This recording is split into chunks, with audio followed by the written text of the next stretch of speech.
Bonjour à tout le monde. Alors, j'étais annoncée sous le thème climat-environnement, mais je me suis dit qu'il ne devrait pas y avoir beaucoup de climato-sceptiques dans la salle. Néanmoins, s'il y a des personnes qui doutent encore, je les invite à prendre connaissance de la dernière sortie du GIEC. Ce n'est pas un nouveau rapport, mais une synthèse des synthèses, des messages que les scientifiques veulent nous faire passer. Un condensé en quelques pages, en espérant qu'un maximum de personnes la lisent. Bon, après ça, malheureusement, si vous l'avez lu, vous serez peut-être devenu éco-anxieux. C'est malheureusement le cas de plus en plus de personnes dans la société. Personnellement, je dois quand même vous l'avouer, il y a quelques années, je ne voulais pas amener un nouveau petit être humain dans ce monde. Mais ça, c'était jusqu'à ce que je rencontre mon futur mari, Marc-André, un agriculteur, un paysan. Rassurés par la sécurité de vivre au quotidien avec quelqu'un qui sait produire notre nourriture, nous sommes maintenant 3 à la maison. Produire notre nourriture, oui, mais pas n'importe comment. Nous vivons à Pont-de-Rome, un village sur la crête de la Calestienne, sur des sols pauvres, très drainants, peu profonds, rocailleux. Des sols pauvres, mais vivants. Vivants parce que Marc-André travaille en partenariat avec la nature, sans utiliser de produits chimiques de synthèse.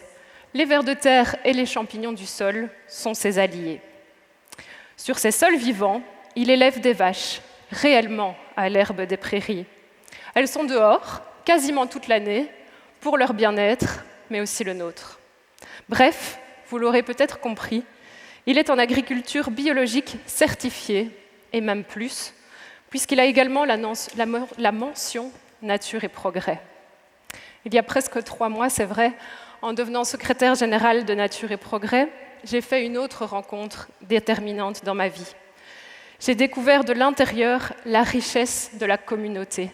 Nature et Progrès rayonne effectivement via 5000 membres, producteurs, jardiniers, consommateurs, dans une démarche biologique.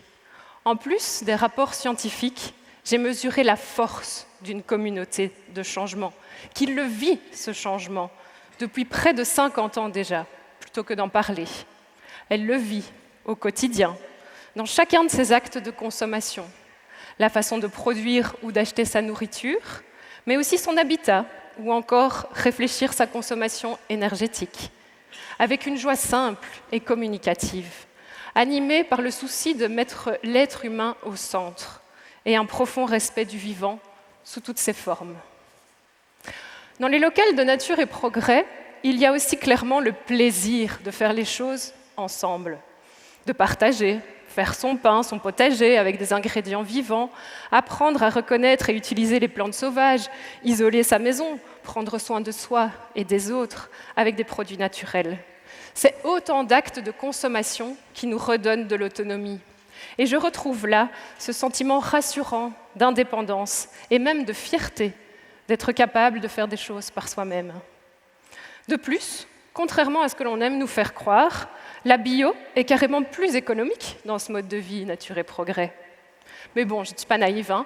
Tout le monde n'a pas toujours le temps, ni la possibilité, ni même forcément l'envie de faire pousser ses légumes ou d'élever ses poules. Mais dans ce cas, aller chercher et consommer des produits sains, bio, proches de chez nous, reste quand même un plaisir gustatif incomparable.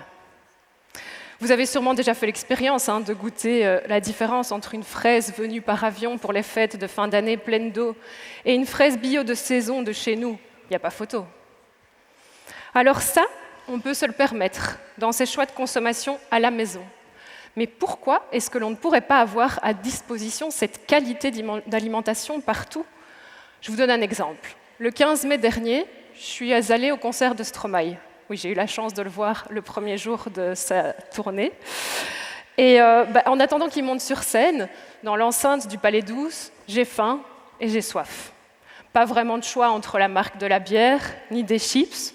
Au niveau des snacks, c'est un hot dog ou un morceau de pizza, au goût standardisé et exacerbé par les additifs. Le tout hors de prix.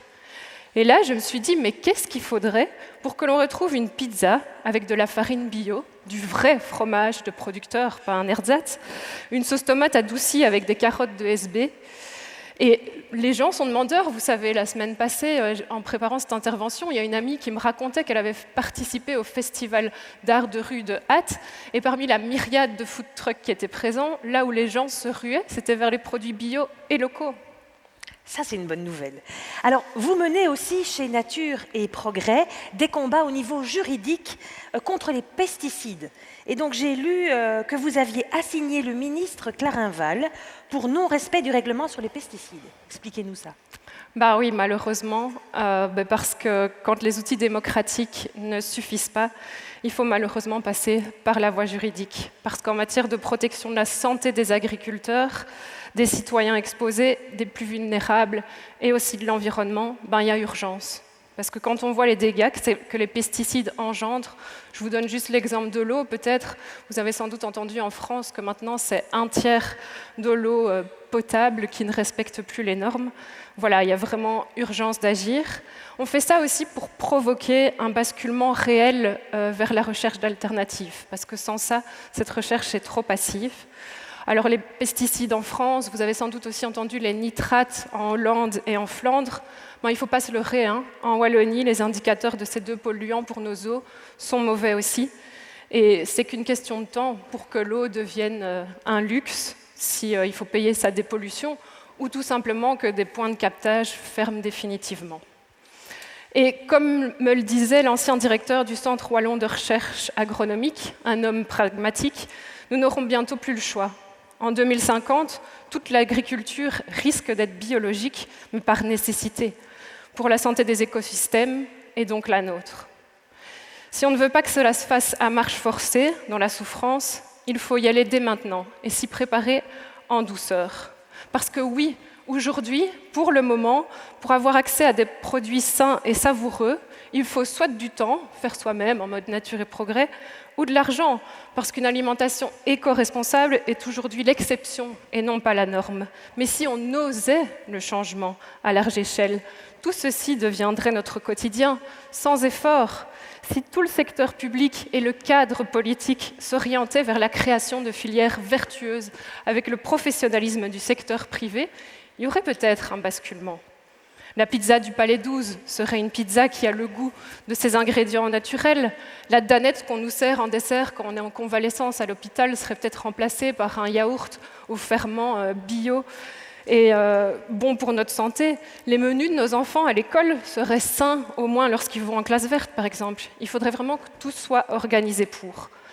Par des trains de mesures contraignantes, oui, c'est vrai, appliquer peut-être le principe du pollueur-payeur pour les firmes qui produisent les pesticides, mais pas que, par des incitants aussi, profiter des moments clés dans les fermes comme la transmission pour orienter et encourager les projets des jeunes à s'installer en agriculture biologique. Et pas seulement avec des points dans des dossiers d'aide, mais plutôt en favorisant les échanges avec ceux et celles qui sont déjà passés par là, comme une sorte de parrainage.